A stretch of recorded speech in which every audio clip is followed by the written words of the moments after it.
This is KGW News at noon. Thank you for joining us this noon. I'm Nina Melhoff in Today for Brenda. Portland City Commissioners are right now in the middle of a vote where they are set to cut more than $15 million from the Portland police budget. Commissioners have to have a unanimous vote to pass that budget. They didn't get it last week. This is their second try. KGW's Bryant Clerkley is live for us on the latest on today's meeting. Good afternoon, Bryant. Good afternoon, and we're expecting commissioners to vote on this budget today. And throughout the morning, we heard testimony from residents, and they say that the police need to be defunded and those resources need to go elsewhere. They say that a lot of neighborhoods are over-policed. Now, last week, Commissioner Chloe Eudaly voted no on adopting the $5.6 billion budget. She said she could not support a plan that fell short of recent public demands to cut as much as $50 million from the police's $244 million budget. All four members agreed to remove funding and disband Portland Police's gun violence reduction team and its school resource officers unit, as well as end the Bureau's stake in the Transit Police Division. There's also a proposal to direct $4.8 million to the street response team. Now, this is a project based on a program called CAHOOTS in Eugene. It stands for Crisis Assistance Helping Out on the Streets. Instead of police, 911 dispatchers send teams of EMTs and crisis counselors to calls involving drug use, homelessness, and mental health emergencies. Now, Commissioner Hardesty says that these moves are just the start. Her, along with the mayor, will use the political climate to make any changes needed to the Portland Police Department. Now, we're going to keep following this meeting, and we'll keep updating everyone throughout the day. All right, Bryant, thank you. We're just getting word Amanda Fritz has voted yes to pass that budget. Now it goes on to the other commissioners. We'll keep you updated. You can watch it live at kgw.com. All right, well, Portland's Pearl District right now filled with protesters as that council meeting is going on. Hundreds are outside of Mayor Ted Wheeler's apartment building to persuade him to vote to defund police. They've been there for hours with loudspeakers, music, food, drinks, and signs. Taking over Northwest Gleason and 10th, a TriMet bus line there can't get through.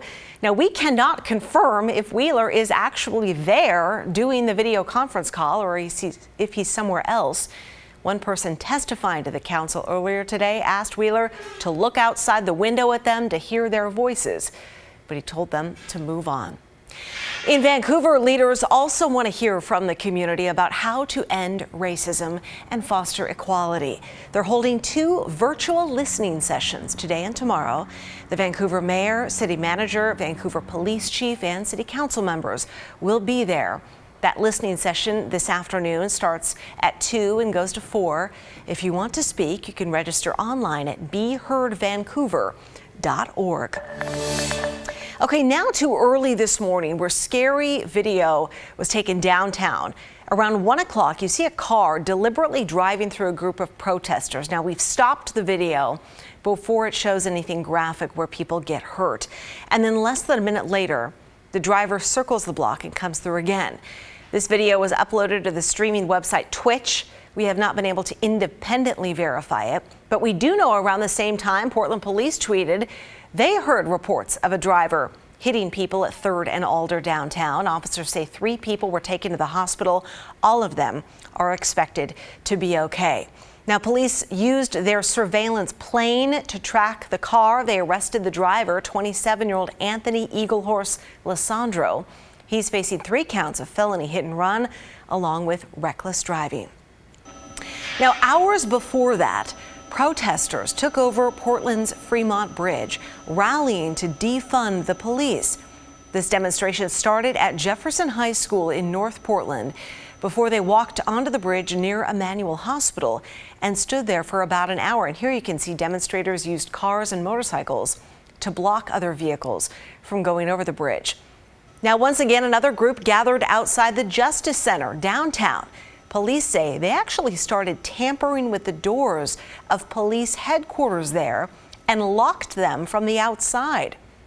Police tweeted photos of these bike locks and a flag cord they say were used to lock the doors. They say someone burned the flag that was attached to the cord but ended up burning themselves. Police say those locked doors were a huge safety concern for their employees and folks who are in the jail. They're still looking for those responsible.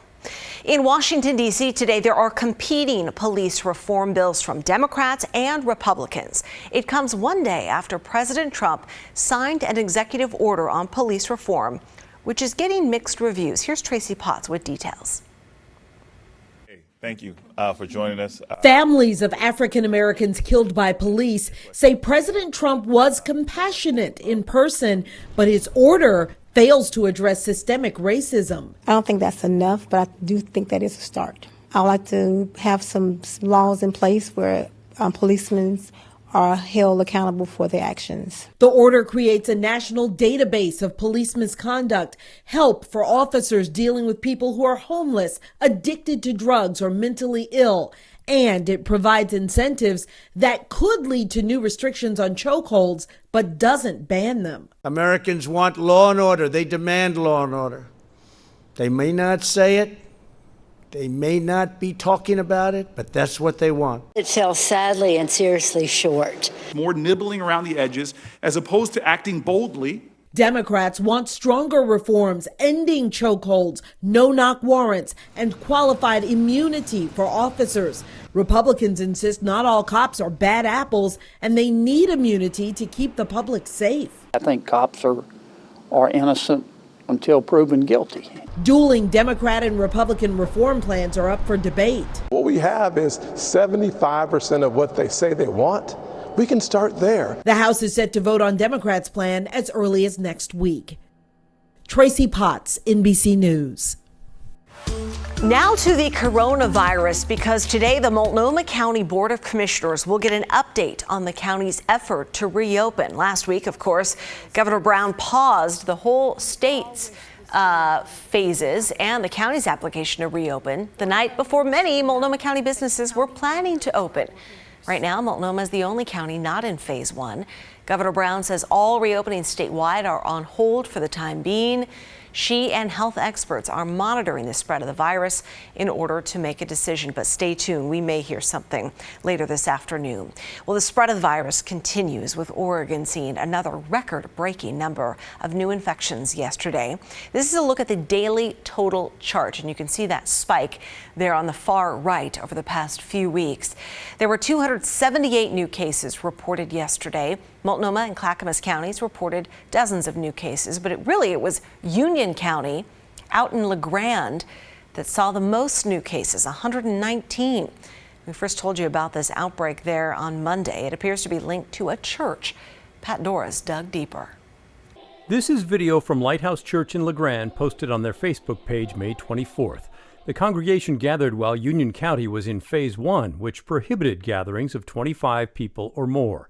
The video has since been pulled from the church's Facebook page, but county health leaders confirmed a number of cases are associated with the Lighthouse Pentecostal Church.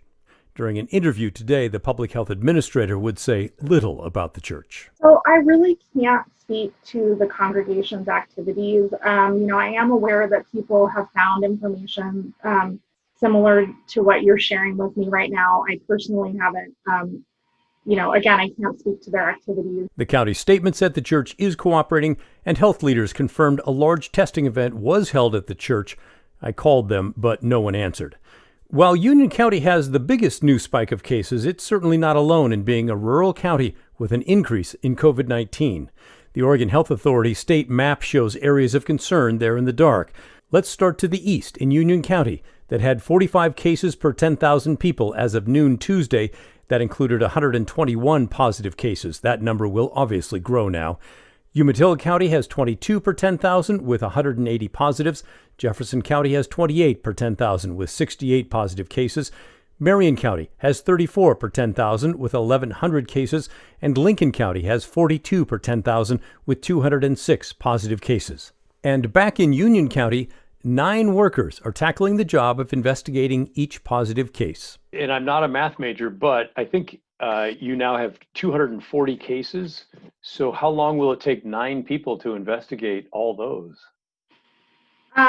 So investigation is a time-consuming process. So like I said, we have been working with Oregon Health Authority. We have submitted a resource request to them to see if we can get some additional support for contact tracing. And I actually believe some of that support is coming today and tomorrow. So She said supplies are holding out, although they may ask for more testing supplies from the state soon. 240 cases is a lot for a county of 26,000 to deal with all at once. And while the health director said her team was ready, they are also worn out. I don't know that any of us ever anticipated that we would be responding to this many cases in such a short period of time. So we literally have all hands on deck, and we're working very long days. Pat Doris, KGW News. Again, we may be hearing news on Multnomah County later today. Okay, let's get a sky cam check. Cloudy out there, but I see a few teeny pockets of blue sky. Let's bring in Rod Hill now, because I am loving the look of your 7-day forecast. That sky cam behind you, gorge. Not the gorge, but yeah, this one looks great. This is the Oregon Garden. Yeah. I understood what you meant. This is the Oregon Garden in Silverton. This camera looks back to the west, and the clouds we've seen this morning are pretty much on the east side of town, banking up against the Cascades, but those will be thinning out, and all of this will go on to be mostly sunny. Here's the big satellite picture. Earlier this morning, we had some showers lingering in far eastern Oregon. You can see the rain circling over Montana and back into Idaho. That's that low that had gripped our weather the last couple of days, but that has now pulled all precipitation out of Oregon and Washington. So we are bone dry, at least for the next couple of days. All right, I mentioned the clouds are kind of toward the Cascades right now. You get along the coast, and it is gorgeous. It has been almost clear, 61 degrees in Pacific City right now. Ignore that little cloud icon. And there's kind of a partly sunny sky over downtown Portland right now. Temperature has warmed up. We're at 66. I have us in the mid-70s this afternoon with increasing sun, or basically it's becoming mostly sunny to maybe even clear by dinner time. So high temperature 74. We will update the 7-day, and that includes the shower chance. One day is looking more wet. One day is looking like it could be completely dry. I'm a dad. One of those days is particularly special to me. We'll have that forecast coming up. All right, Rod, thank you so much. Hey, we want to get to some breaking news because we just got an update on the Portland City Council. They have passed that new budget along with many cuts that cut $15 million from the Portland Police Bureau. Mayor Ted Wheeler just finished speaking. He said this budget is just one step toward a long march to justice. He also addressed the people protesting outside of his Pearl District apartment building and said, "I hear you, I see you, and I'm with you."